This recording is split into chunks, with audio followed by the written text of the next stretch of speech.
and news in special English at 2:30 p.m. Mondays to Fridays. Planet Radio 101.1 FM, revolving around you.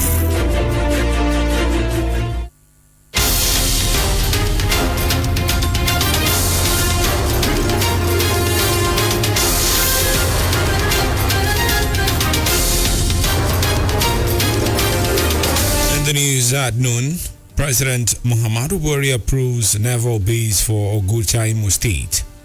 House of Representatives reconvened Wednesday to consider anti-corruption and terrorism bills. Former Deputy Speaker Akwa Ibom State House of Assembly Wemudoma celebrates workers and May Day celebration. Felicitates former MDs of NDDC, Ibim and Obong Simakere, for giving him platform to serve humanity positively. On the foreign scene, U.S. First Lady Joe Biden to meet Ukrainian refugees on Slovakia, Romania trip.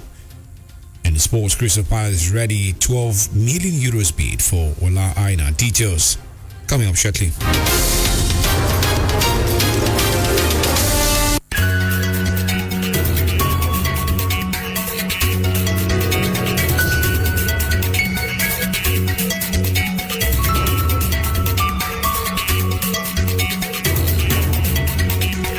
Good afternoon, welcome to the news on Planet Radio 101.1 FM with you.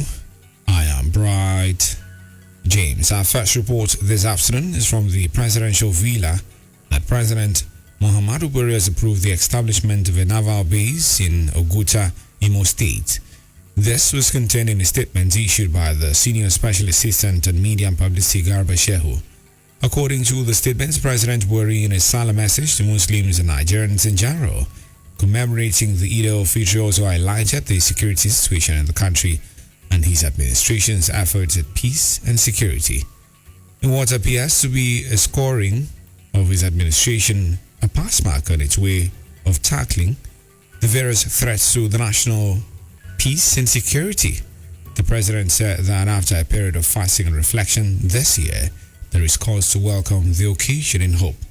The statement added that it is with a view to giving impetus to the concerned agency that President Buhari granted approvals for the promotion of more than 3,500 officers, the procurement of operational equipment, training for personnel and buildings for residential barracks.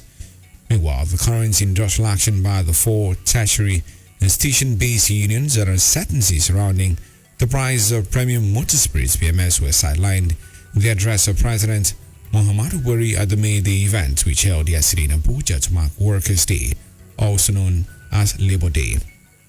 Rather, the president, who was represented by Vice President Yemi Osibajo, mentioned payment of salaries since his assumption of office as a major achievement. The Vice President, a professor of law and presidential aspirant to next year's general elections, insisted that the federal government has never underestimated the importance of labor in the dynamics of politics and good governance. He urged labor to always exercise restraint in their declarations of trade disputes with their employers so as not to jeopardize workplace industrial relations, harmony, and ensure maximization of profits and sustainability of the establishment or enterprise. Buhari noted that part of his achievements as president is ensuring prevention of job losses during the pandemic, adding that his government would continue in this spirit to share its resources appropriately to all areas of need. Away from that, the House of Representatives has made a U-turn on its indefinite resumption over renovation of the National Assembly complex. The House will hold plenary on Wednesday to consider and pass 3 bills on corruption and terrorism, according to a statement issued by the clerk to the House, Dr. Yahaya Danzaria. Recall that President Buhari had recently forwarded to the National Assembly revised versions of the Money Laundering Bill and Terrorism Prevention Bill. The Senate President Ahmed Lawan and Deputy Speaker of the House of Representatives Ahmed Wase, who presided over the Chamber's respective sessions in April 14th, 2022, read the cover letter accompanying the executive bills. Buhari had, in the later dated April 12th, 2022, noted that the Ministry of Justice, which is supervised by the Minister of Justice and Attorney General of the Federation Abubakar Malami, had made corrections to some of the proposals in the previous versions. In the meantime, former Akwa Ibom State Deputy Speaker and Chieftain of the All Progressives Congress (APC) Udoma has felicitated with two former Managing Directors (MD) of the Niger Delta Development Commission (NDDC), Ibim Seminitari and Obong Simaikere, for giving him the platform to serve humanity positively and transform lives as a worker. In a tribute to mark the 2022 International Workers' Day, Udoma recalled with nostalgia that the two NDDC MDs not only appointed him as their aide, but were also liberal enough to listen, accept and implement some of the ideas, suggestions and proposals he presented to them, which helped transform various communities and lives, thus fulfilling the primary purpose of government, which is how to better the welfare of the people and make them feel the positive impact of government. According to Dr. Udoma, while Mrs. Seminitari's MD NDDC appointed him as Special Assistant on Government, Partnership and Programs, among Simaikere appointed him Special Assistant on Political Affairs, a move he noted placed him in a strategic position to draw the attention of some communities in dire need of government intervention to the NDDC, which brought succor to the affected communities. He revealed that through those positions he held under their tenures as SA to the two MDs, he was able to recommend to the NDDC board for intervention projects such as emergency intervention for the rehabilitation of Samuel Bill Road, Bakery Road, Yangeto Road in Ibno local government area, and Namfa Road, Allah Street, Eyoakan layout in Oron local government area, Senator Iboisian Street, Kubia Etang, Edem Streets in Shelter Africa State, Uyo local government areas, Mbiabang Road by Raken Company, Aditu local government area, Spring Road, Isa Street, Okoko Doma Street, Ekberipepo Avenue up to Offord Road, Obot Street, Hospital Road erosion control and drainages in Abak local government area. Other projects he was able to attract through the magnanimity of Seminitari and Obongekere include the new schools blocks at St. John's Primary School, Okwabak, and 13 Towns Primary School to Rabak in Abak local government area, adding that all the projects are completed and in good use in the various communities in Akwa Ibom State. The Abak-born politician and construction guru stated that he remains forever grateful to them for the opportunity, as those communities would not have ordinarily had prompt government intervention in the various infrastructural development, the witness courtesy of the NDDC, and urged other MDs or bosses to always give listening ears to the input, suggestions and advice of their aides, as such move often always add to the success of such administration or establishment. Udoma congratulated workers in the state and country as they commemorate this year's Workers' Day, and saluted all workers for their patriotism, bravery, dedication to work, and the many selfless sacrifices made towards the growth, development, and prosperity of the state and nation.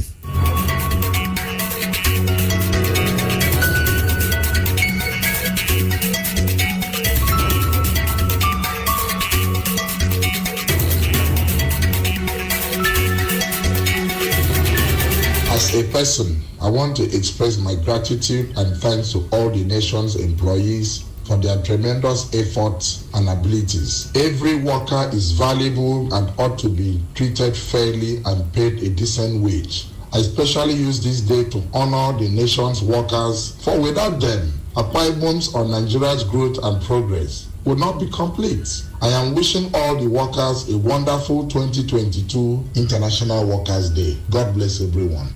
He further used the occasion to express his gratitude and thanks to all the nation's employees for their tremendous effort and abilities, stressing that without them, Akwa Ibom or Nigeria's growth and progress would not be complete.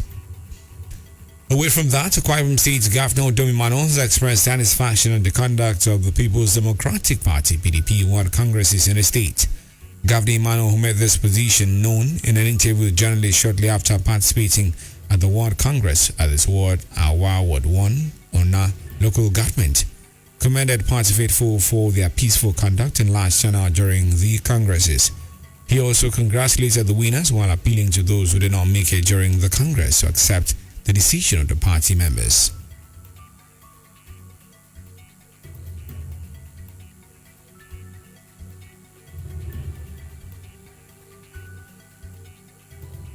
The turnout, the peaceful conduct, and the excitement in the faces of the people. I'm impressed with PDP in Akwa Ibom today.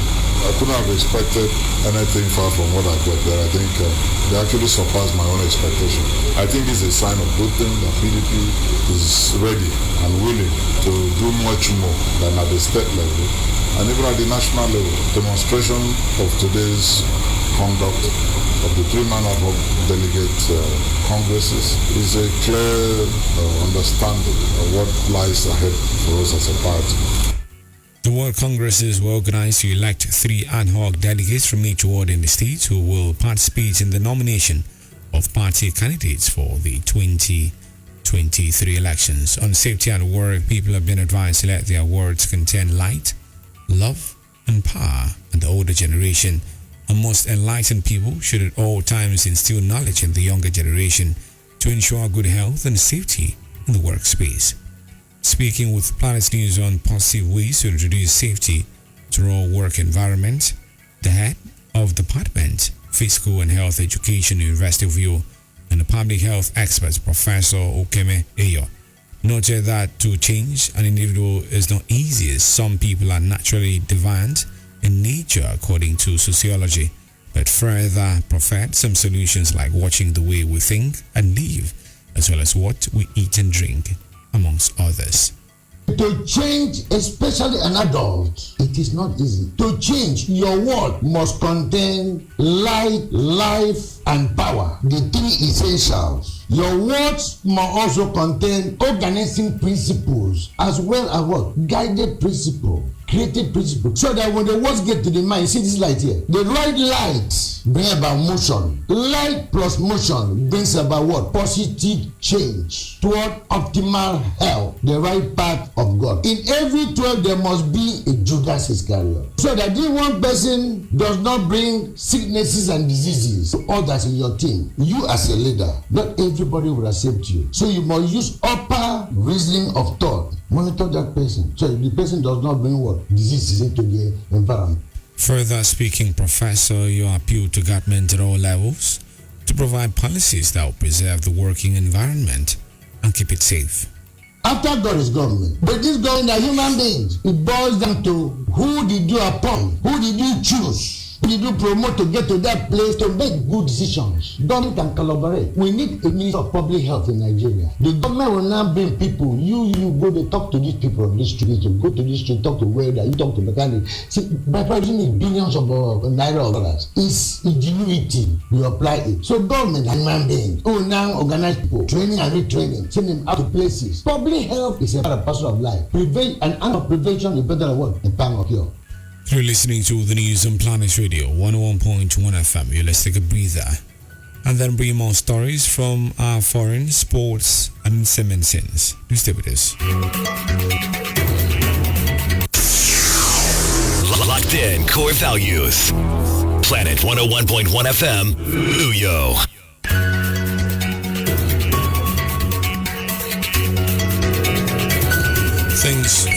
Thanks for staying with us.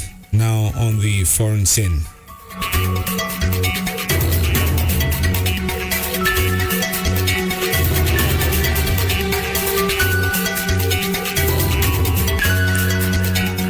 U.S. First Lady Joe Biden will visit Romania and Slovakia this week to meet with the displaced Ukrainian parents and children and aid workers, U.S. service members, and embassy personnel. According to reports, Romania and Slovakia have taken in thousands of Ukrainian refugees fleeing the Russian invasion of their country. Biden will meet with the Ukrainian mothers and children who have been forced to flee their home country because of Putin's war. Meanwhile, the First Lady's visit is the latest show of U.S. support for Ukraine and the countries assisting it. Her trip will also include a visit to the Slovak capital Bratislava to meet with the U.S. embassy staff and government officials. In sport, English Premier League side Crystal Palace is reportedly readying an offer of about 12 million euros for Nigeria international line ahead of next summer's transfer window. Reports say the Chelsea Youth Academy graduate has a year left in his current contract with Torino, and the Italian outfit are ready to cash in on the defender that let him go for free next season. Recall that Aina returned to Torino after Fulham refused to exercise their option of signing the Nigerian on a permanent deal while on loan at the club. Since his return to the Serie A side, Aina has managed 19 appearances in Torino's 34 league games. On the entertainment scene, popular Nigerian actor Bob Manuel Odoku has recounted some of the benefits and fond memories of his acting career.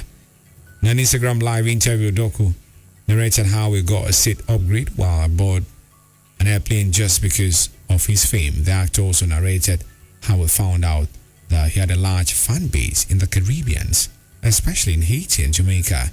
Bob Manuel was recently appointed as a special advisor on entertainment, leisure and tourism to the Anambra State Governor, Charles Soludo. It's when the news on Planet Radio 101.1 FM. But before we go, a recap of the major stories.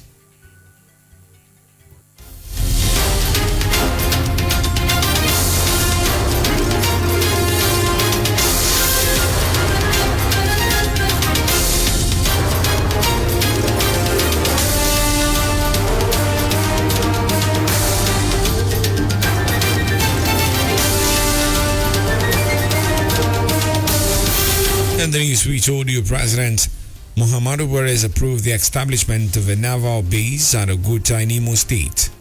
The House of Representatives has made a U-turn on its indefinite resumption over renovation of the National Assembly complex. Former Akwa Ibom State Deputy Speaker and Chieftain of the All Progressives Congress APC, Uwem Odoma, has felicitated with the two former managing directors of the Niger Delta Development Commission and the DC Ibim Seminitari Anobong Simai Kere for giving him the platform to serve humanity positively and transform lives as a worker. On the foreign scene, we told you that US First Lady Joe Biden will visit Romania and Slovakia this week to meet with displaced Ukrainian parents and children, aid workers, US service members, and embassy personnel. And a sports reporter that English Premier League side Crystal Palace is reportedly readying an offer of about 12 million euros for Nigerian international La Aina ahead of next summer's transfer window. For comments and coverage of newsworthy events, call an issue on 0812-770-2940. That is 0812-770-2940. Visit our website on planet11fm.ng. Follow us on Twitter at planet_11fm. You can also like our verified Facebook page at Planet 101FM.